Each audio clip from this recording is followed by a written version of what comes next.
Hello and welcome to the last evening of 30 Days, 30 Tips for our second series, and welcome to RTO Doctor. Tonight I just want to finish up the series on marketing basics, because this seems to be an issue that comes up time and time again without fail in all of the audit reports that I read.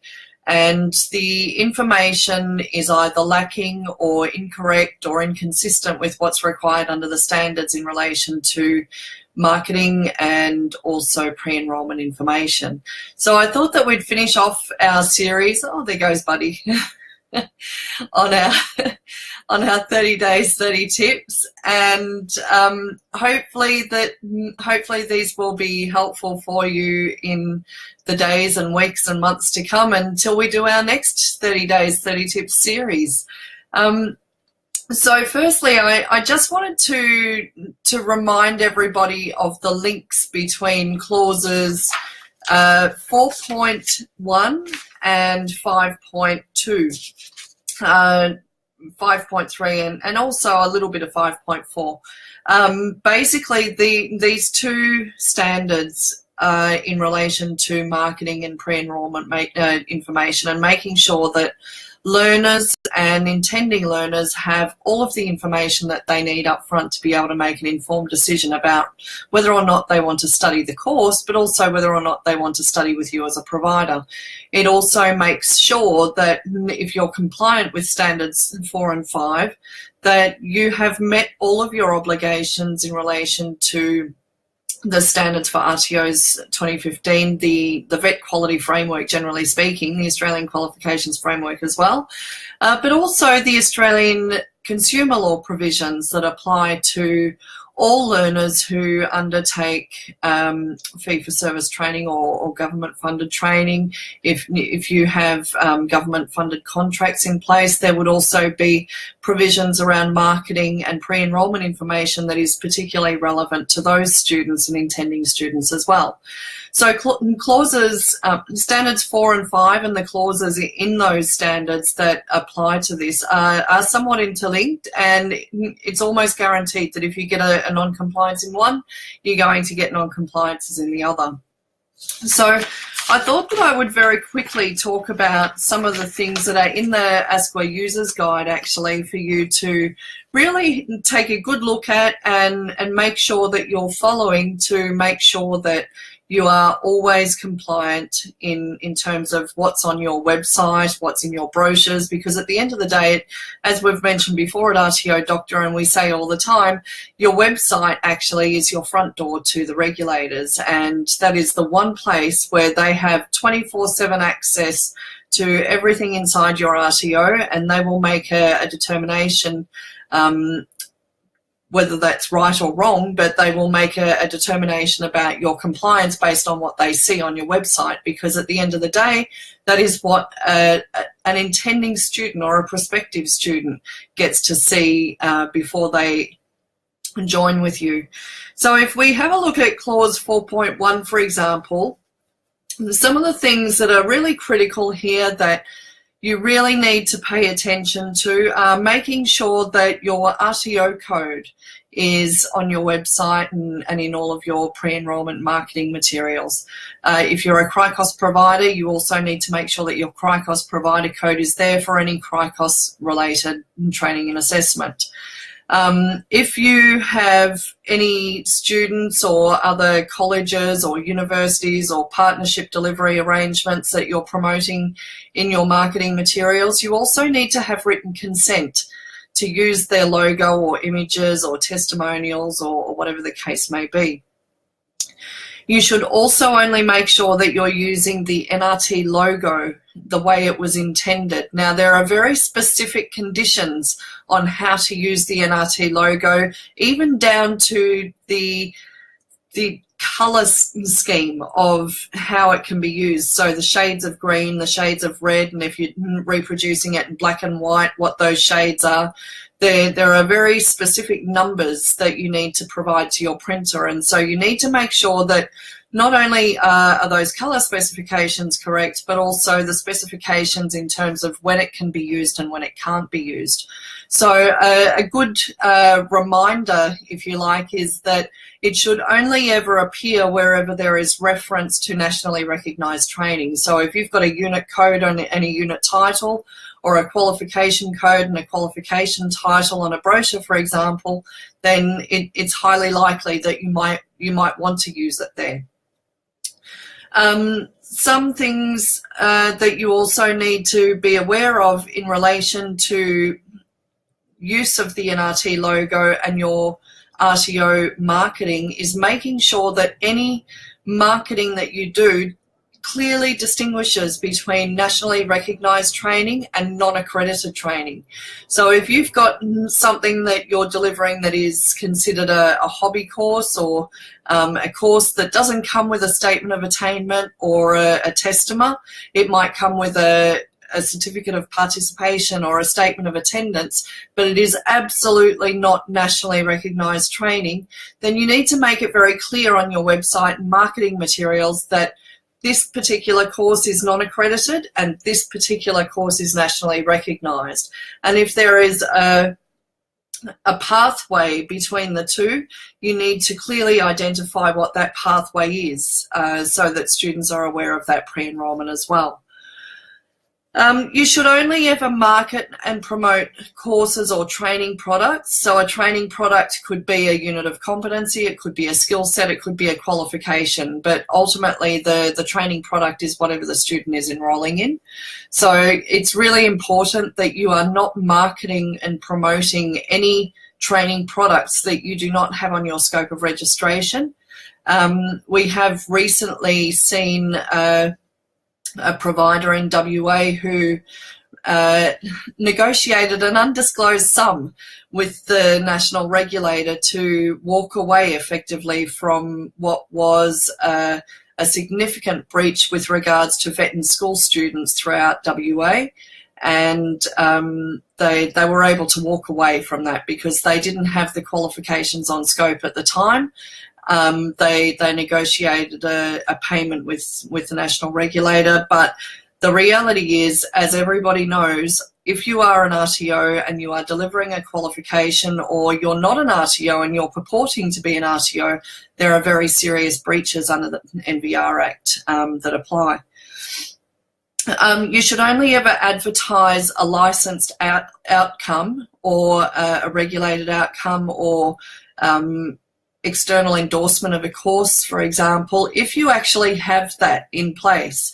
So something that I see a little bit, and I'm not sure whether it's being picked up by regulators, but this is my own personal experience, something that I see a little bit is that people have often applied to the national regulator for the Diploma of Enrolled Nursing on scope, and they start promoting it before they've actually got the ANMAC approval to deliver and assess that course. Another one that's been in the paper just today, for example, is TAFE South Australia and the Civil Aviation Safety Authority. There were issues around the practical assessment that did or didn't take place. I can't comment on the facts of the situation, but I don't know. But that is an example of where an external regulator is also responsible for monitoring the compliance of a nationally recognised course.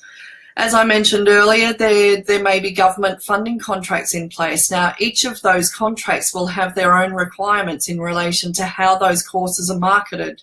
There may be specific guidelines about statements that must be included. There might be information that must be included, such as equipment and resourcing fees, or there might be requirements for the usage of logos on marketing and certification, for example.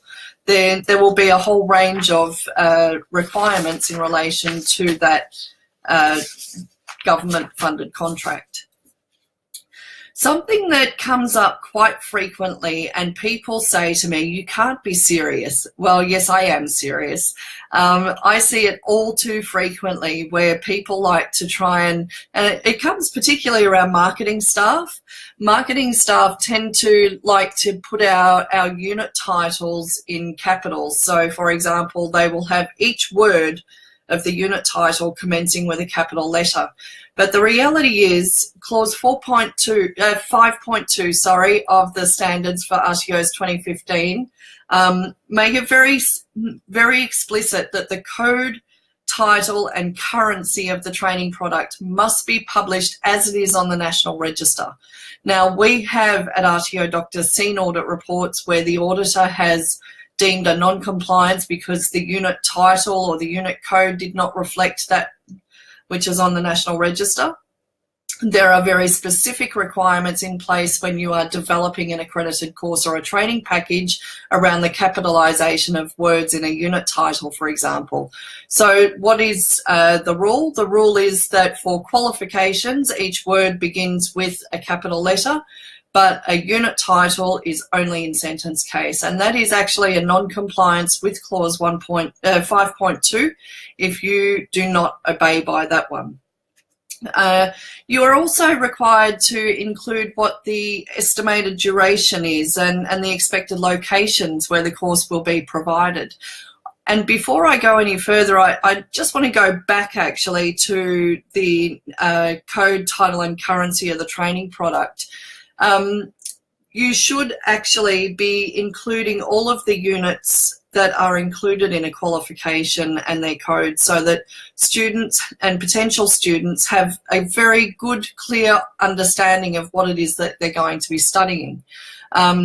Recent web searches that I've undertaken just in terms of taking a look at various providers because they've inquired for our services, or I've been looking up issues that have come up with other clients, I've been able to identify that there are quite a few RTOs where this is actually a non-compliance. They're not identifying the unit codes, they're not identifying the unit titles, they're not identifying the currency of the units that they're delivering. And so the student or prospective student has actually got no idea other than the name of the qualification about what they're actually studying.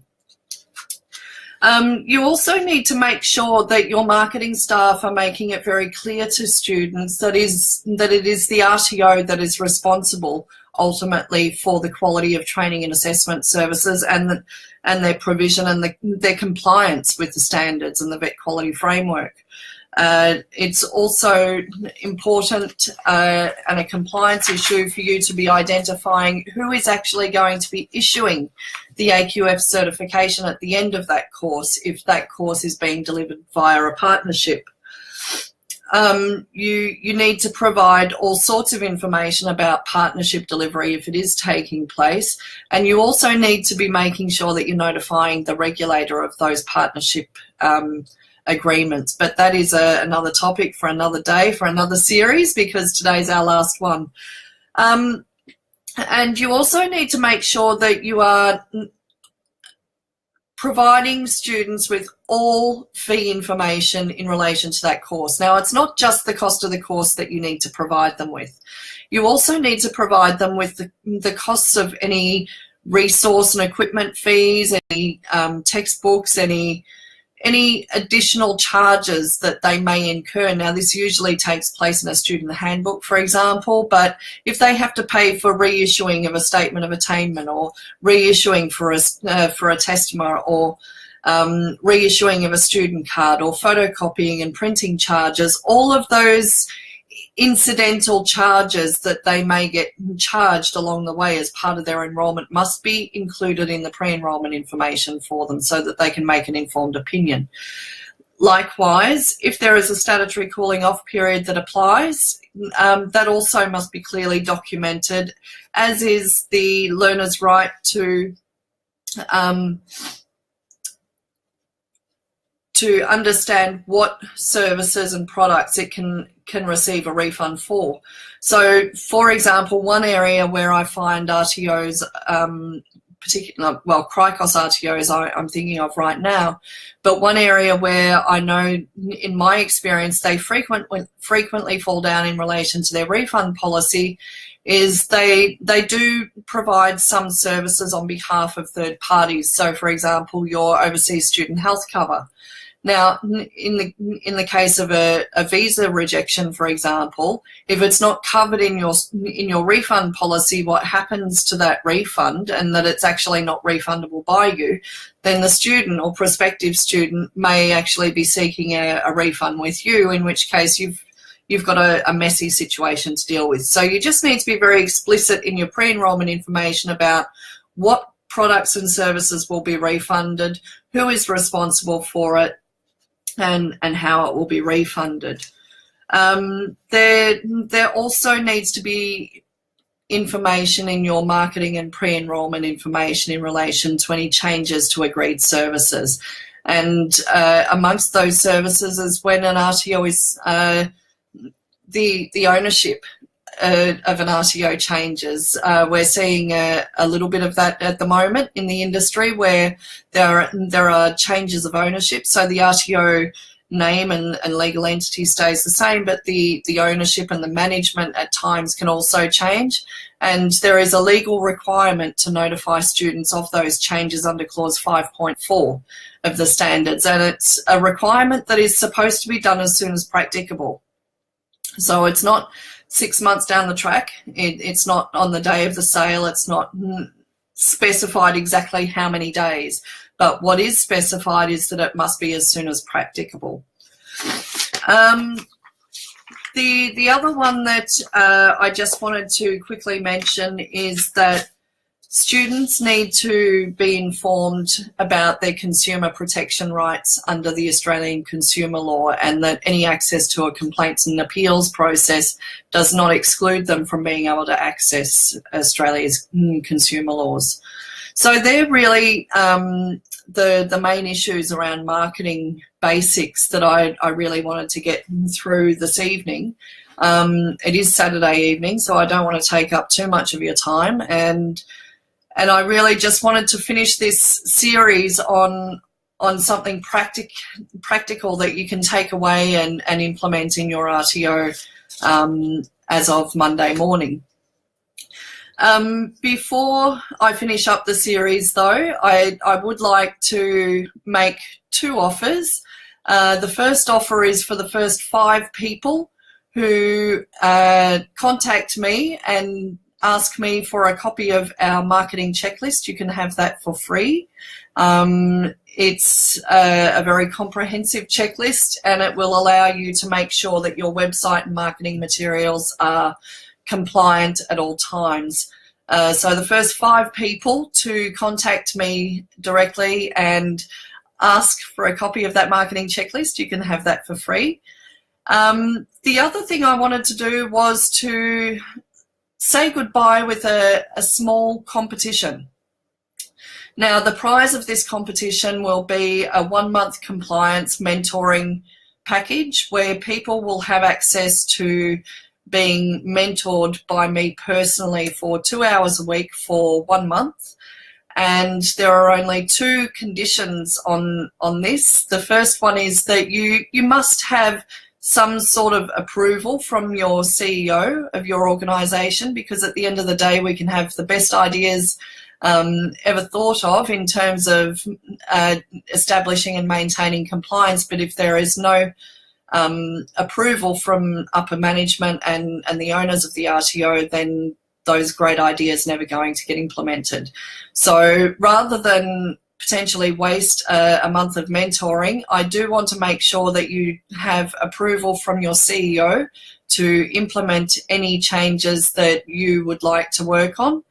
And of course, the second part of that competition is that you must have a project that you want to work on. So if you're going to win this competition, what project is it that you would like us to work on as part of your mentorship program for the month? So this is actually a very valuable prize. for anybody who is new in a compliance role or is looking to make some considerable changes around compliance in their RTO. You may have a risk management review that you want to undertake. You may have an internal audit that you want to undertake. There could be a whole range of different things that you are looking at doing in your RTO, and you just want to have a coach or a mentor to guide you through that process and show you the ropes and give you a few tips along the way. So if you found the 30 Days, 30 Tips second series at all helpful and you would like to benefit from that prize, there will only be one spot going, so one spot will be offered. And what do you have to do to win?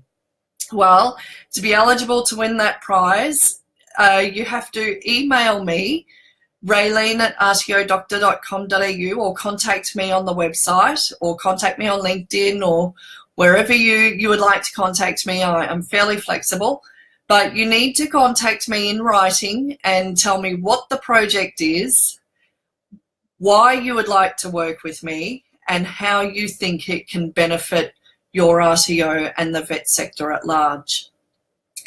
And that's it.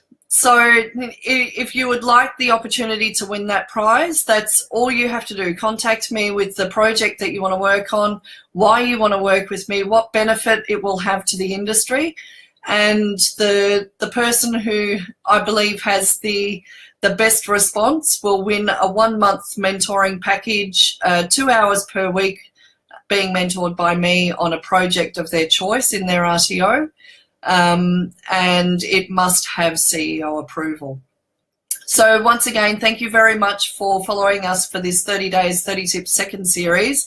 It's been a pleasure having so many people interact with us this time round, and I look forward to having you come back and join us in the future.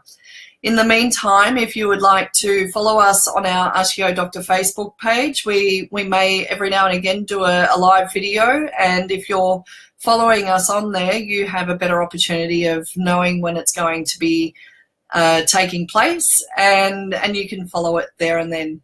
So thank you once again. Have a wonderful weekend, and there may be a surprise tomorrow if you look at the RTO Doctor Facebook page. Thanks very much, and good night.